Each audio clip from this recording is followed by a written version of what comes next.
अस्सलामुअलैकुम। उम्मीद है कि आप सब लोग खैरियत से होंगे। So let's move towards our topic. The topic that we are going to study about that is respiration in bacteria. आज हमने बैक्टीरिया की रेस्पिरेशन के बारे में पढ़ना है। इससे पहले कि हम बैक्टीरिया की रेस्पिरेशन के बारे में पढ़ें, हमें पता होना चाहिए that what is meant by respiration. Respiration actually में किसे कहा जाता है? अगर हम रेस्पिरेशन की बात करें, so it is the oxidation of food. Respiration किसे कहा जाता है? ऑक्सीडेशन ऑफ फूड को। ऑक्सीडेशन ऑफ फूड से अब क्या मुराद है?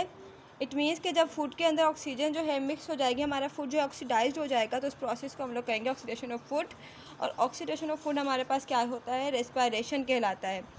तो हमने पढ़ना है अबाउट रेस्पिरेशन इन बैक्टीरिया। अब जो है रेस्पिरेशन बैक्टीरिया की किस बेसिस के ऊपर होती है? On the basis of need of oxygen.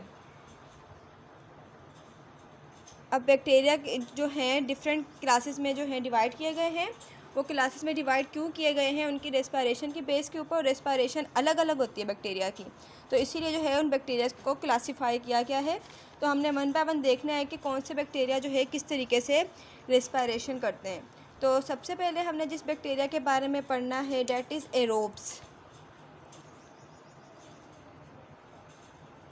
अब देखना है कि एरोब्स बैक्टीरिया कौन से होते हैं।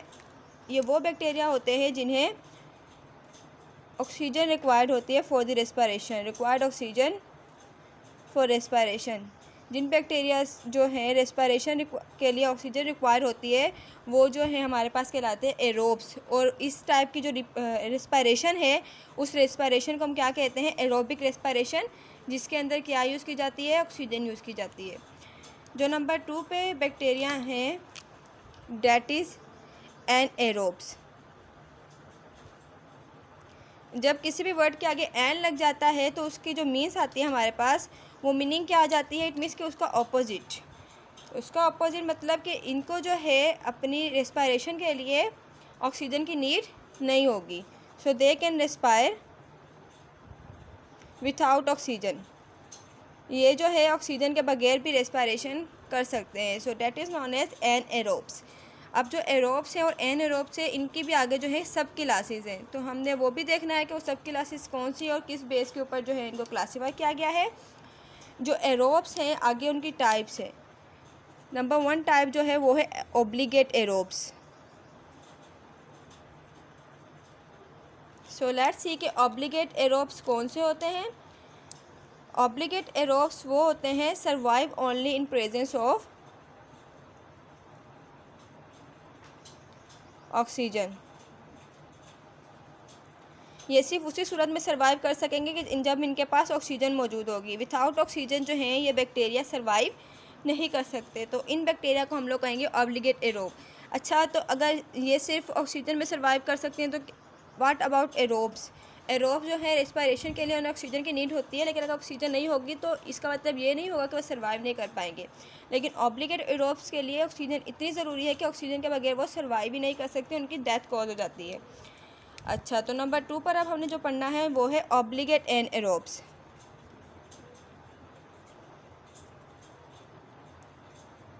अब ऑब्लिगेट एनएरोब्स देखते हैं कि ये कौन से होते हैं। ये वो होते हैं कि मतलब जब ऑक्सीजन प्रेजेंट होगी तो इनकी जो है डेथ कॉज हो जाएगी। Killed in the presence of oxygen. इनको पहली बात तो रेस्पिरेशन के लिए ऑक्सीजन की नीड ही नहीं होती, लेकिन जब ऑक्सीजन अगर मौजूद होगी तो इनकी जो है वो डेथ कॉज हो जाती है। तो ये वो ऑर्गेनिजम्स कहलाते हैं हमारे पास ऑब्लिगेट एनएरोब्स। बिल्कुल इसी तरीके से देखिए, हमारी जो एयर है उसमें बहुत सारी गैसेस मौजूद है, लेकिन हमने इन जो करनी है, हमें रेस्पिरेशन के लिए कौन सी चाहिए? ऑक्सीजन।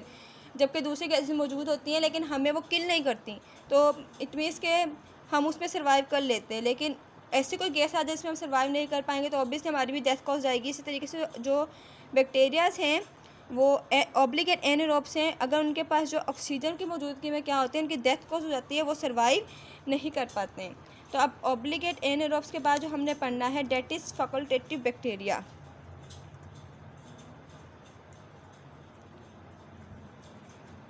सो लेट्स सी कि ये कौन से बैक्टीरिया हैं।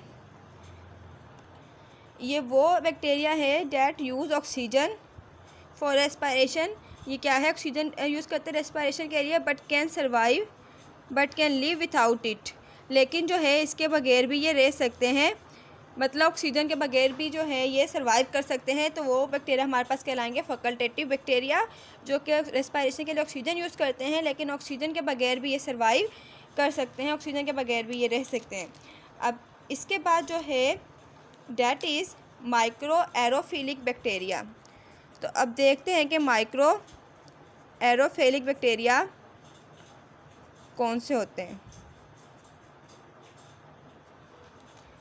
अगर हम माइक्रो एरोफिलिक बैक्टीरिया की बात करें तो इन्हें भी ऑक्सीजन रिक्वायर होती है, लेकिन रिक्वायर्ड ज़्यादा मिकदार में रिक्वायर नहीं होती है। They require low concentration of oxygen for growth.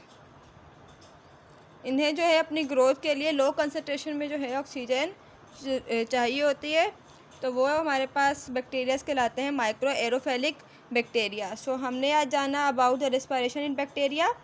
Respiration किसे कहते हैं, that is oxidation of food की ऑक्सीडेशन को रेस्पायरेशन कहा जाता है। फिर हमने पढ़ा कि रेस्पायरेशन बैक्टीरियाज के अंदर किस तरीके से होती है। नंबर 1 पे पढ़ा एरोब, जिन्हें रिक्वायर होती है ऑक्सीजन रेस्पायरेशन के लिए। फिर हमने पढ़ा एनएरोब, जिन्हें जो है ऑक्सीजन के बगैर रेस्पायरेशन करते हैं। फिर आगे एरोब्स की एक टाइप थी, डेट इज़ ऑब्लिगेट एरोब्स। वो कौन से थे, survive only in presence of oxygen, जो सिर्फ और सिर्फ ऑक्सीजन की प्रेजेंस में सर्वाइव कर सकते हैं, अदरवाइज सर्वाइव नहीं कर सकते। फिर हमने जाना अबाउट ऑब्लिगेट एरोब्स। वो क्या होगा कि ऑक्सीजन की मौजूदगी में वो किल हो जाएंगे, ऑक्सीजन की मौजूदगी को वो बर्दाश्त नहीं कर पाते, उसमें सर्वाइव नहीं कर पाते। फिर हमने जाना अबाउट फैकल्टेटिव बैक्टीरिया। ये सिर्फ जो है ऑक्सीजन यूज़ करते हैं रेस्पायरेशन के लिए, बट उसके बगैर भी है, ऑक्सीजन के बगैर भी ज़िंदा रह सकते हैं, सर्वाइव कर सकते हैं। देन उसके बाद लास्ट में हमने जाना अबाउट माइक्रो एरोफिलिक बैक्टीरिया, जिन्हें जो है low concentration of oxygen require होती है उनकी ग्रोथ के लिए। So this was the topic about respiration in bacteria. I hope कि आपको समझ में आ गया होगा। अपना ख्याल रखिएगा। अल्लाह हाफिज़।